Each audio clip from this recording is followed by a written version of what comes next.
ഇപ്പോൾ റോഷി പാൽ കൂടി നമുക്കൊപ്പം ചേരുന്നു. റോഷി, ഏറ്റവും പ്രധാനപ്പെട്ട ചോദ്യം, ഇനി രാഹുൽ മാങ്കൂട്ടത്തിലിനെ പിന്തുണയ്ക്കാൻ ഒരു രാഷ്ട്രീയ നേതാവും അടൂർ പ്രകാശിനെ പോലെ ഏതെങ്കിലും ഒരു നേതാവ് തുനിയുമെന്ന് തോന്നുന്നില്ല. ശക്തമായ സമ്മർദ്ദം മുതിർന്ന രാഷ്ട്രീയ നേതാക്കൾ ചെലുത്തിക്കഴിഞ്ഞു.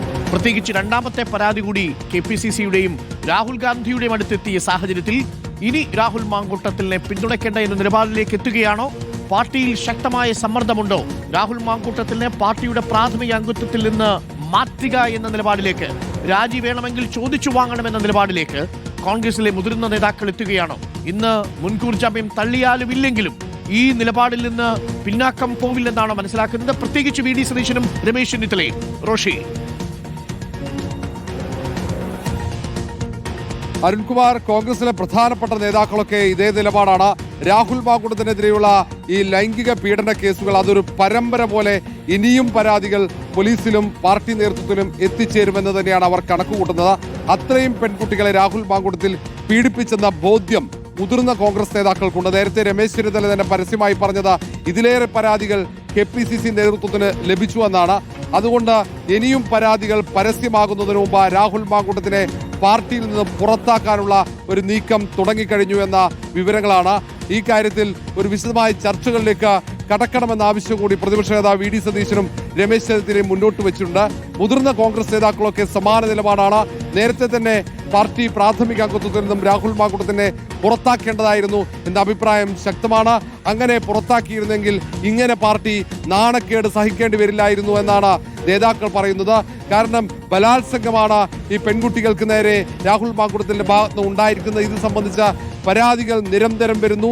സാമൂഹ്യ മാധ്യമങ്ങളിലൂടെ പരാതി നൽകിയവരെ ആക്രമിക്കുന്നു. ഈ പെൺകുട്ടികളെ പിന്തുണയ്ക്കുന്നവരെ അല്ലെങ്കിൽ രാഹുൽ മാങ്കൂട്ടത്തെ അനുകൂലിക്കാത്തവരെയൊക്കെ സൈബർ ആക്രമണം നേരിടേണ്ട സാഹചര്യം ഉണ്ടാകുന്നു. ഇതൊക്കെ രാഹുൽ ഗാന്ധിയുടെയും പ്രിയങ്ക ഗാന്ധിയുടെ മുന്നിലേക്ക് കൂടി എത്തിയ സാഹചര്യത്തിൽ ഇനിയും വൈകിയാൽ അത് ദേശീയ തലത്തിൽ എന്നുള്ളത് ഈ ഘട്ടത്തിൽ വളരെ നിർണായകമാണ്. നോബൽ മാരിക്കാരൻ ഡൽഹിയിൽ നിന്നും തത്സമയം നമുക്കൊപ്പം ചേരുന്നുണ്ട്. നോബൽ, ഈ വിഷയത്തിൽ കേരളത്തിലെ മുതിർന്ന നേതാക്കൾ സമ്മർദ്ദം ശക്തമാക്കിയ സാഹചര്യമുണ്ട്. രാഹുൽ ഗാന്ധിക്കടക്കം രണ്ടാമത്തെ പെൺകുട്ടിയും പരാതി നൽകിയിരിക്കുന്നു. ഈ മുഖ്യമന്ത്രിക്ക് പരാതി നൽകിയ അതിജീവിത അതേ ദിവസം തന്നെ 28-ാം തീയതി 3:15 കോൺഗ്രസ് നേതൃത്വത്തിനും പരാതി കൊടുത്തെങ്കിലും ആ പരാതി മറച്ചുവെക്കുകയായിരുന്നു. ഈ ഘട്ടത്തിൽ BJP ദേശീയ തലത്തിൽ പാർലമെന്റിൽ പോലും ഒരുപക്ഷെ കോൺഗ്രസിനെ പ്രതിരോധത്തിലാക്കാൻ ഈ വിഷയം ഉപയോഗിച്ചേക്കാമെന്ന് ഭയക്കുന്നുണ്ടോ ഹൈക്കമാൻഡ്?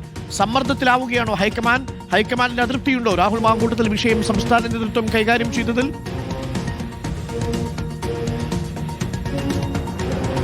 അരുൺ, ഹൈക്കമാൻഡ് വലിയ സമ്മർദ്ദത്തിലാണ് എന്ന് വേണം പറയാൻ. കാരണം ഇത്തരത്തിൽ ഒരു വിഷയം, പ്രത്യേകിച്ച് പെൺകുട്ടികൾക്ക് എതിരായിട്ടുള്ള അതിക്രമം അടക്കമുള്ള കാര്യങ്ങളിൽ വലിയ തരത്തിൽ വാചാലരാകുന്ന ഒരു പാർട്ടിയുടെ നേതാവ് ഇങ്ങനെ ലൈംഗികമായി ഒരു വിഷയം ചൂഷണം ചെയ്തു എന്നടക്കമുള്ള കാര്യങ്ങൾ ചൂണ്ടിക്കാണിച്ചുകൊണ്ട് ഒരു പരാതി ഹൈക്കമാൻഡ് എത്തും. പ്രത്യേകിച്ച് രാഹുൽ ഗാന്ധി, പ്രിയങ്ക ഗാന്ധി അടക്കമുള്ള പ്രധാനപ്പെട്ട നേതാക്കൾക്ക് എത്തുന്നു.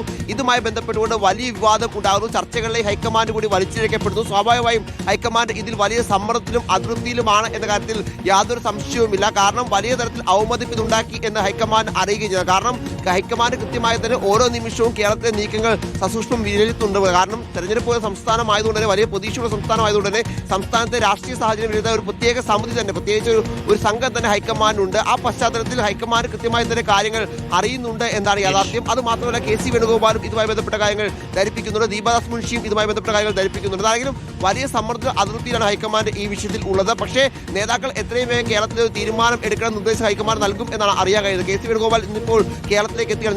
നിലവിൽ അദ്ദേഹം കർണാടകയിലാണുള്ളത്. അതിനുശേഷം കേരളത്തിലേക്ക് എത്തും. കേരളത്തിലേക്ക് എത്തുമ്പോൾ നേതാക്കളുമായി ഇതുമായി ബന്ധപ്പെട്ട ചർച്ചകൾ ഉണ്ടാകും. പ്രത്യേകിച്ച് നേതാക്കളുടെ ഇതുമായി ബന്ധപ്പെട്ട അതിർത്തികൾ, കേരളത്തെ അതിർത്തികൾ എന്താണെങ്കിലും ഹൈക്കമാൻഡ് മുന്നിലേക്ക് KC മുഖേന എത്താനുള്ള സാധ്യത. അതേപോലെ തന്നെ ഹൈക്കമാൻഡ് പറഞ്ഞ കാര്യങ്ങൾ നേതൃത്വത്തിന് മുന്നിലേക്കും സംസ്ഥാനത്ത് KPCC മുന്നിലേക്കും എത്തും. സംസ്ഥാനത്ത് തന്നെ ഇതിന് പരിഹാരം കാണണം എന്നാണ് നിലവിലത്തെ ഹൈക്കമാൻഡ് തീരുമാനം. അങ്ങനെയാണെങ്കിൽ ഒരുപക്ഷെ അതിവേഗം ഒരു തീരുമാനം ഇതിൽ കേരളത്തിൽ ഉണ്ടാകും എന്നാണ് പ്രതീക്ഷിക്കപ്പെടുന്നത്. Arun, thank U.